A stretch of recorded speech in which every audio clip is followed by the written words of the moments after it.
NIM 21972 kelas 1A, dan pada kesempatan kali ini saya akan mempresentasikan tentang bela negara, demokrasi, integrasi, dan disintegrasi.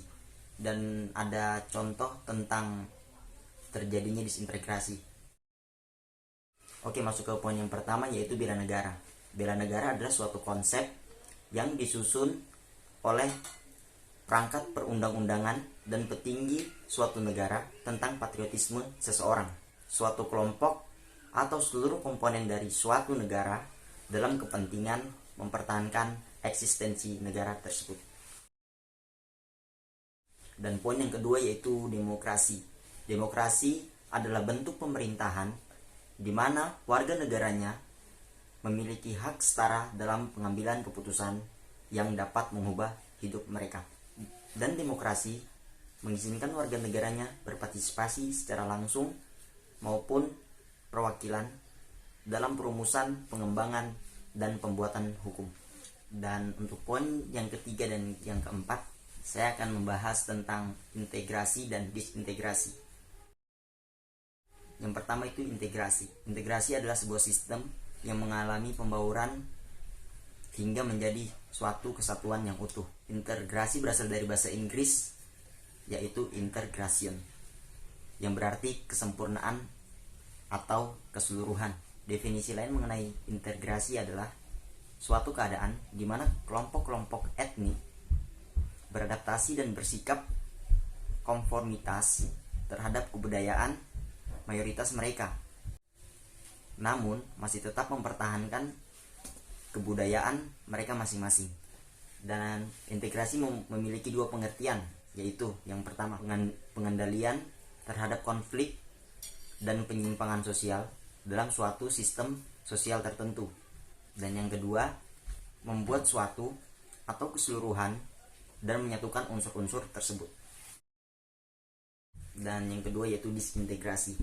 Disintegrasi adalah situasi yang tidak adanya suatu peraturan atau kesatuan yang berlaku di dalam kehidupan bermasyarakat, dan keadaan ini akan mengancam adanya perpecahan yang berakibat pada rusaknya tatanan sosial yang sedang dijalankan. Dan faktor-faktor penyebab terjadinya disintegrasi adalah maraknya penyebaran ideologi selain Pancasila, ketimpangan di bidang demografi, kesenjangan kekayaan alam antar daerah, iklim politik yang kurang kuat, lambannya kemajuan ekonomi, dan yang terakhir menurutnya tingkat toleransi di dalam kehidupan bermasyarakat. Contoh terjadinya disintegrasi di negara kita secara nyata yaitu pada konflik pemberontakan di Aceh. Pemberontakan di Aceh terjadi pada tahun 1976 sampai dengan tahun 2005. Konflik atau pemberontakan di Aceh dikorbankan oleh Gerakan Aceh Merdeka atau GAM untuk mendapatkan kemerdekaan dari negara Indonesia, agar Aceh dapat lepas dari Negara Kesatuan Republik Indonesia dan membuat negara kesatuan sendiri. Latar belakang konflik dan pemberontakan GAM. Latar belakang terjadinya konflik paling jelas di Aceh adalah perbedaan budaya Aceh dan budaya lain di negara Indonesia.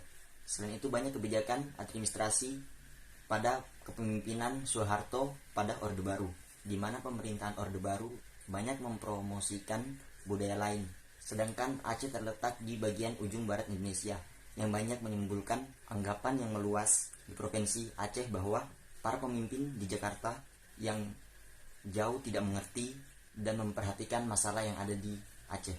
Jalannya konflik pemberontakan Gerakan Aceh Merdeka. Pada awalnya, GAM adalah organisasi yang diproklamasikan secara terbatas. Deklarasi GAM yang dikumandangkan oleh Hasan Ditiro dilakukan secara diam-diam di sebuah kamp kedua yang bertempat di Bukit Cokan. Setahun kemudian, deklarasi tersebut disebarluaskan dalam bentuk 3 bahasa, yaitu bahasa Indonesia, bahasa Inggris, dan bahasa Aceh. Penyebaran deklarasi GAM ini tersebar luas akibat salah satu anggotanya tertangkap karena pemalsuan formulir pemilu di tahun 1977.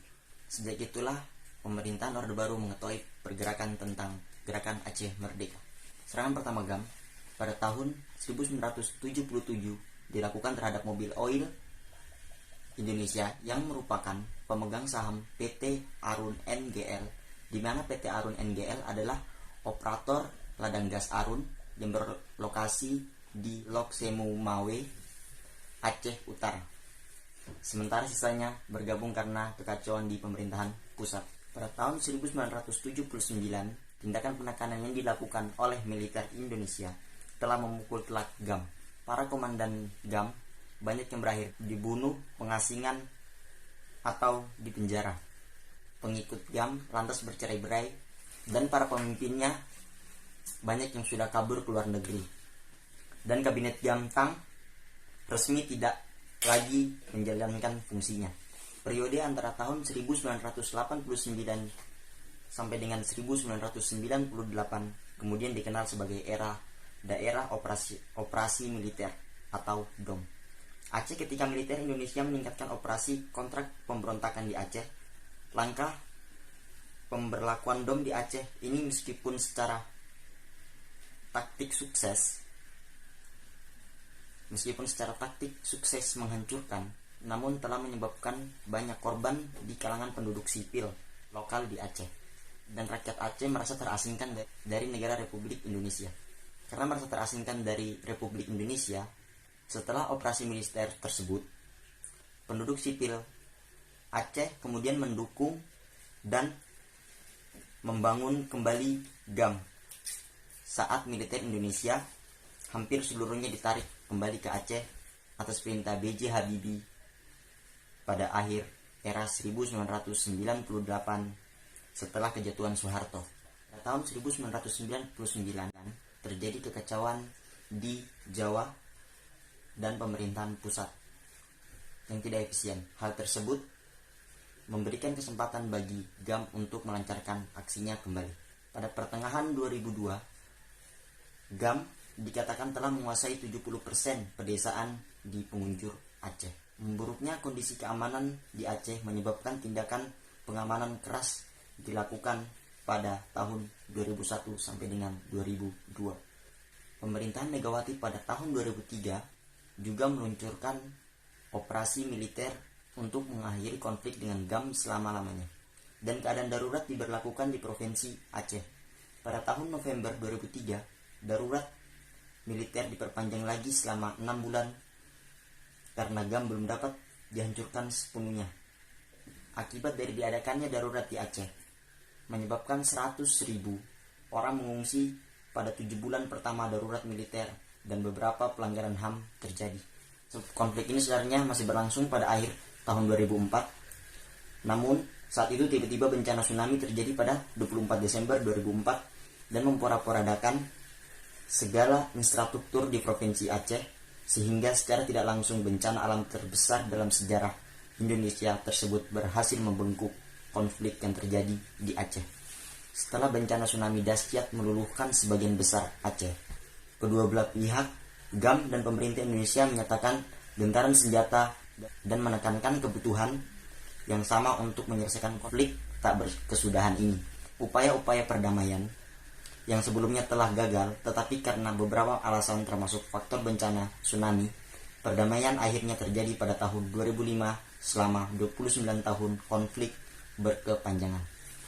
Jadi tadi itu adalah sedikit contoh nyata tentang terjadinya disintegrasi di negara kita. Mungkin hanya itu saja yang dapat saya sampaikan.